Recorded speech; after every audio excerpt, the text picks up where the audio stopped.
as the national strategy and the force sizing construct clearly indicates. We're capable of winning decisively in one and swiftly defeating in the case of the other.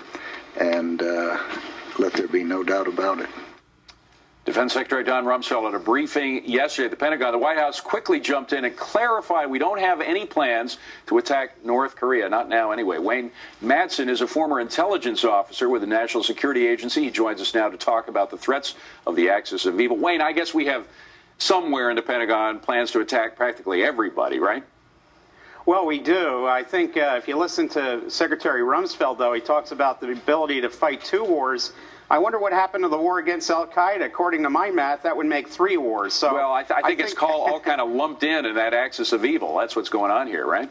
Absolutely. And I know that there's senior military officers in the Pentagon who are a little bit reluctant to get into something with Iraq, as we're already involved with the al-Qaeda war against international terrorism. And then we have the Secretary of Defense talking about a very serious possibility of war with North Korea, which apparently does have some nuclear weapons, and that involves so many other superpowers in the region, China and Russia. Let's talk specifically about the threat level here with North Korea. You have, on the one hand, I saw Charles Krauthammer on Brit Hume's show last night. He said that we're close to war. On the other hand, I saw Ambassador James Lilly, former U.S. ambassador to South Korea. He said there's nothing that's going on right now that we can't negotiate our way out of. Where do you stand between these two sides?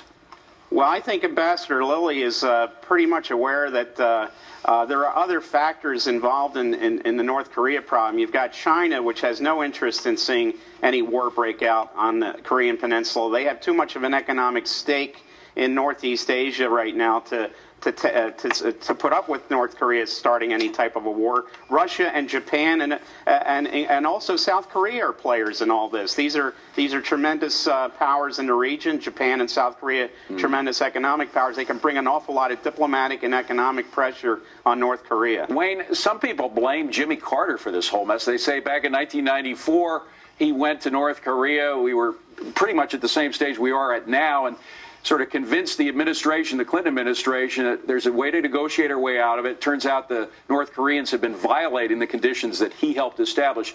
Is he to blame for all this? Oh, I don't think President Carter's to blame. I mean, President Carter's done a lot of diplomatic negotiations around the world.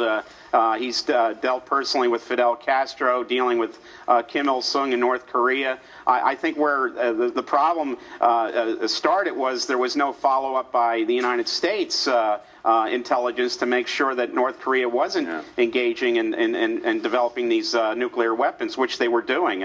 President Carter just opened the door. I don't think you can blame President Carter for the failure of intelligence. Wayne, we only have 10 seconds for you to answer this. It's not really fair to me to do so, but I'm going to do it anyway. Okay. Is North Korea going to collapse before we go to war with it?